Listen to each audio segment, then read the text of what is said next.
അറിഞ്ഞ കാര്യങ്ങൾ പെട്ടെന്ന് സ്വാതിയോട് പറയാൻ പറ്റില്ല. പറയണ്ടെന്നാ ഏട്ടത്തി പറഞ്ഞത്. കണ്ണേട്ടൻ മേഘേട്ടനെ കാണാനല്ലേ തോമസ് വൈദ്യന്റെ വീട്ടിലോട്ട് പോയത്? അവിടെ പിന്നെ എന്താ സംഭവിച്ചത്? ഒന്നും അറിയത്തില്ല മോളെ. ഇനി കണ്ണം വന്നെങ്കിൽ മാത്രമേ എന്താ സംഭവിച്ചെന്ന് അറിയാൻ പറ്റൂ. മേഘൻ ക്രിട്ടിക്കലായിട്ട് ഹോസ്പിറ്റലാണെന്നല്ലേ വാമേട്ടൻ പറഞ്ഞത്. ഇനി ഏട്ടത്തി അവിടെ ചെന്നിട്ട് വിളിക്കുമായിരിക്കും. അപ്പൊ കൂടുതൽ വിവരങ്ങൾ അറിയാൻ കഴിഞ്ഞേക്കും. മേഘൻ ഇത് കഷ്ടകാലമാ മോളെ. എങ്ങോട്ട് തിരിഞ്ഞാലും അവന് പരിക്കു പറ്റുവാ. ആ തോമസ് വൈദ്യന്റെ വീട്ടിൽ പോയിട്ട് ശരീരമൊക്കെ ഒന്ന് നേരെയാക്കി വന്നതാ. അപ്പോഴാ അടുത്ത തല്ലുകൊള്ളുന്നത്. മേഘേട്ടൻ പോകുന്നതും വരുന്നതും ഒക്കെ ആരൊക്കെ ശ്രദ്ധിക്കുന്നുണ്ടമ്മേ. അതുകൊണ്ടാ ഇങ്ങനൊക്കെ സംഭവിക്കുന്നെ. കണ്ണനൊന്നും സംഭവിക്കാതിരുന്നത് ഭാഗ്യം. ഇപ്പോഴത്തെ സാഹചര്യത്തില് കണ്ണൻ എന്തെങ്കിലും സംഭവിച്ചാ അതുകൊണ്ട് മെച്ചം ഉണ്ടാവുന്നത് ആ മഹാലക്ഷ്മിക്കാ. അവളാണല്ലോ നിയമപ്രകാരം അവന്റെ ഭാര്യ.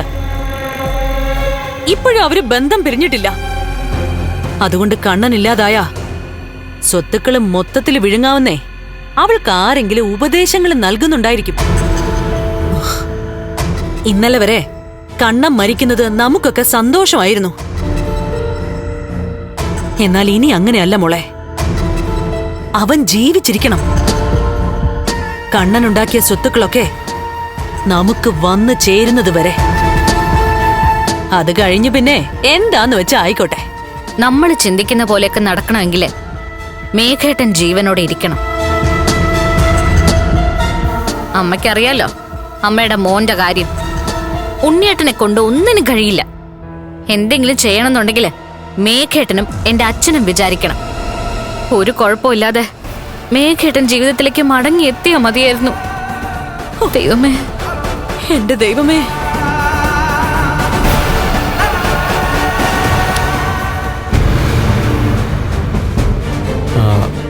ബന്ധുക്കൾ ആരെങ്കിലും വന്നോ?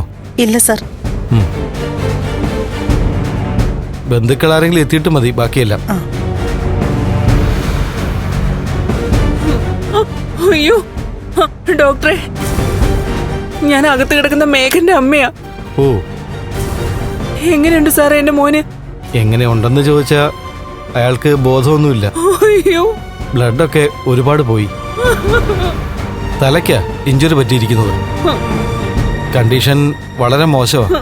അയ്യോ ഡോക്ടറെ, ഞങ്ങളെ കൊണ്ട് കഴിയുന്ന രീതിയിലെല്ലാം ചെയ്യുന്നുണ്ട്. ബ്ലഡൊക്കെ വേണ്ടി വരും.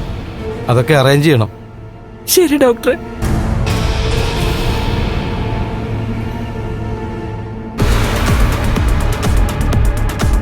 എങ്ങനെയുണ്ട് ഡോക്ടറെ മേഘന്? അത് തന്നെയാ അയാളുടെ അമ്മയോടും പറഞ്ഞുകൊണ്ട് നിന്നത്. വളരെ പരുങ്ങലിലാണ് കാര്യങ്ങൾ.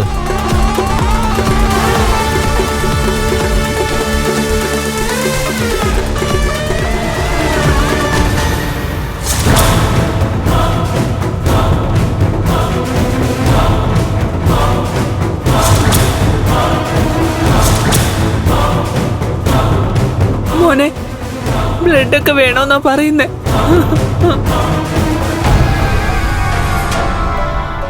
സാരമില്ലമ്മായി, അതൊക്കെ നമുക്ക് സംഘടിപ്പിക്കാം. എന്താ മോനെ സംഭവിച്ചത്? നിനക്കൊപ്പുവാ പുറത്തോട്ട് പോയതെന്ന് ദുർഗ വിളിച്ചപ്പം പറഞ്ഞായിരുന്നല്ലോ. ആ അതെ, ഞങ്ങൾ ഒന്നിച്ചാ പോയത്. അതിനിടയ്ക്ക് ആ മാർക്കോ ഞങ്ങളുടെ അടുത്തേക്ക് വന്നായിരുന്നു. അവിടെ വെച്ച് മാർക്കോയും മേഘനും തമ്മിൽ ക്ലാഷ് ഉണ്ടായി. ബാക്കിയൊക്കെ ഞാൻ പിന്നീട് പറയാം. ഇങ്ങോട്ട് വന്നിട്ട് കുറെ നേരമായി. അവനെ പറഞ്ഞു വിട്ടത് അവളായിരിക്കും, എന്റെ കുഞ്ഞിനെ കൊല്ലാനായിട്ട്. ആരെ പറഞ്ഞു വിട്ടേന്നൊന്നും അറിയില്ല. എന്തായാലും കൃത്യസമയത്ത് മാർക്കോ അവിടെ എത്തി. ഞാൻ പിന്നെ വീൽ ചെയറിലല്ലേ അമ്മായി, എനിക്കൊന്നും ചെയ്യാൻ പറ്റില്ലല്ലോ. ആളും പേരും ഇല്ലാത്തൊരു സ്ഥലത്തോട്ടാണ് എന്നെ കൊണ്ടുപോയത്. അതുകൊണ്ടാ ഹോസ്പിറ്റലിലേക്ക് കൊണ്ടുവരാൻ വൈകിയത്.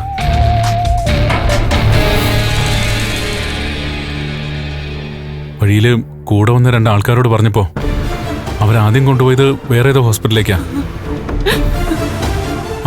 അത് കഴിഞ്ഞിട്ടാ ഇവിടെ എത്തിച്ചത്.